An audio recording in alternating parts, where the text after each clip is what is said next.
I have with me Alkacharr, who is relatively new to Men of Mayhem, 27 Sahar rated RBG warrior, and he plays arms. And I thought you guys might be interested in how arms is done, or a little bit about arms. And I think a 2700 player is pretty much going to give you the answers that you're going to want to get, or at least some ideas anyway. So, Alkacharr, you do a live stream, and let's just go with the live stream first. And how often do you plan on making your live streams and stuff like that? I'd have to say at least a few hours a day, give or take on what I can do, and then a lot more on the weekends because I'll have just way more free time, especially like later during the night, rather if I'm doing RBGs with the guild or arena, just anything really. Oh, great.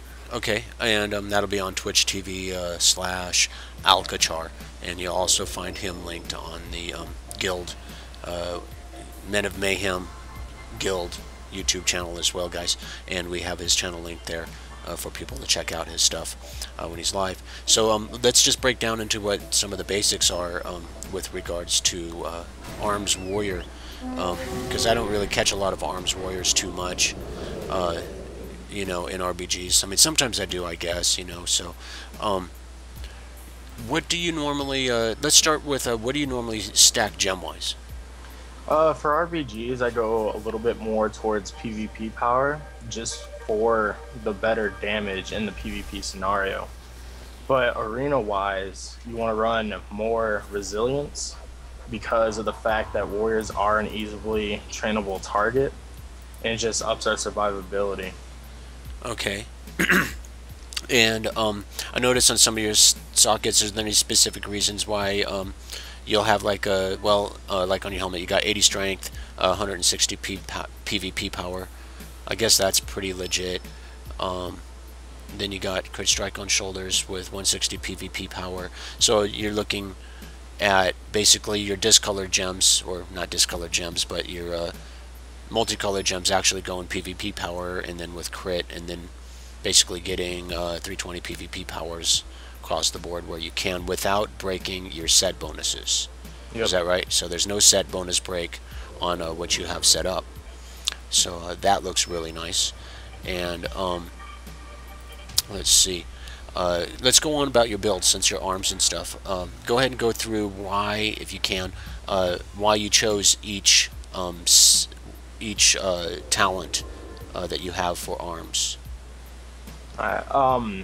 Let's start off with Juggernaut. Yeah. I picked that just for the fast switches, because in RBGs or in arena, the 12-second cooldown on charge helps you move around better, and you can stick on a target or switch to another target when it gets called out. For the second tier, I picked Second Wind, just so whenever I get down a little bit in HP, that will start healing me, so the healers have like a little backup on me just in case they have to focus on someone else. Nice. And then with Staggering Shout, I picked that because it's basically an AoE root for anyone that is already slowed. And then with Shockwave, it's pretty self-explanatory. It's a 4-second stun that does pretty nice damage also. Yeah, I've seen that one. It hurts. Yeah. Then Safeguard, so like I can get out of snares that I may be in arena or in RBGs, or I can safeguard a healer if they're getting focused, or even our flag carrier. And then I picked Avatar for my last one, just for the simple fact that it does give me a 20% damage increase for those burst times where we need it, either if it's in Powerball, yeah, or even whenever we're going for a kill on a flag carrier. Nice. And then for your glyphs, you chose Death from Above, Glyphable Rush, and Hindering Strikes.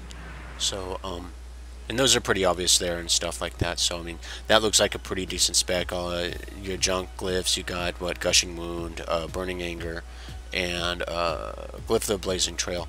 Now, I've seen some warriors do some interesting things in RBGs, not RBGs, but arenas, but I don't know if it works in RBGs. I think it does. But there's some sort of standard that you could throw and then intervene on or charge or something. What is that all about?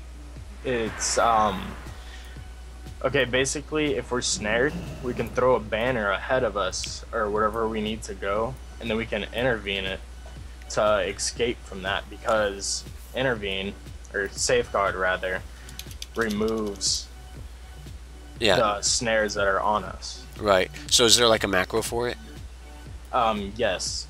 Okay. Basically, like what the macro is you slash cast the banner, and that will bring up the placement, and you Mm-hmm. place it where you want it, and then as soon as you do that, you hit the macro again, and you'll automatically safeguard to it. Okay. And then the safeguard basically, I maybe I'm confused about safeguard, but is safeguard just like another charge, or is that another thing that actually reduces damage on like some sort of area that you're trying to throw it to or anything, or is there any other benefit to it? If I safeguard someone, it's gonna do the intervene effect the where I take that person's next ability, so like a stun or a frostbolt or anything Mm-hmm. like that. Like I'll take that, and then it reduces the damage they take by 20% for 6 seconds. Oh, nice. Okay, well that makes sense. And let's see, do you normally do target calling on RBGs, or is there do you work with DKs when you do it, or or do you primarily target call? No, I usually do not target call unless our normal DK target caller is in a separate group than ours, such as in Arathi Basin, Yeah. where he might be at one node and I might be at another. Then I'll call ours for another. Right. Now, a lot of people wonder, and I've done it sometimes, but like, okay, like on my mage and stuff like that, I'll often come across a warrior and stuff, and a lot of time, I can cap on them and stuff like that. But what are some of the like the best countermeasures you can do to prevent from getting like capped by like a rogue or a mage? Hoping that your buddies come to save you in time. If you have all of your cooldowns up, there's a lot you can do. Like versus a rogue, you can Berserker Rage the sap and then Trinket the blind, and then he's pretty much done for his CC. So by Right. that time, he's either gonna get killed or he's just gonna have to run away. Yeah.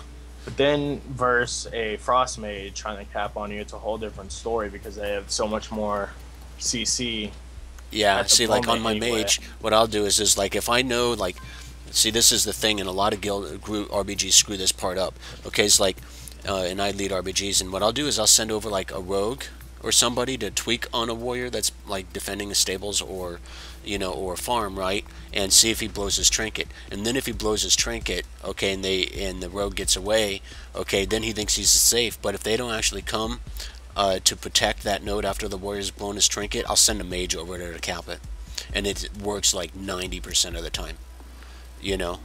So I mean, I know that like when a warrior's, that's when you actually can actually get a base from a warrior if they're left alone after the trinket is blown. Is that pretty much true? Yeah, pretty much. At that point, I think if I was protecting a node, though, like I would say, okay, guys, I don't have my trinket. I need Yeah, someone over there, like help me. But yeah, yeah, I can see where that would work on some lower guys that are still learning the game. yeah. Nothing to do. Yes, I mean, I usually do that if I get an opportunity, and like lower CR groups, or at least pre-1800, even works sometimes in 1900, is, once you know that that warrior's actually blown his trinket, okay, you send the rogue away, or just let him kill the rogue and feel like a king, and then you send a stealth mage over there or something like that to get that fast cap if they don't actually, rotate somebody for an assistance just for a little bit on that part. So yeah, that makes a really big difference.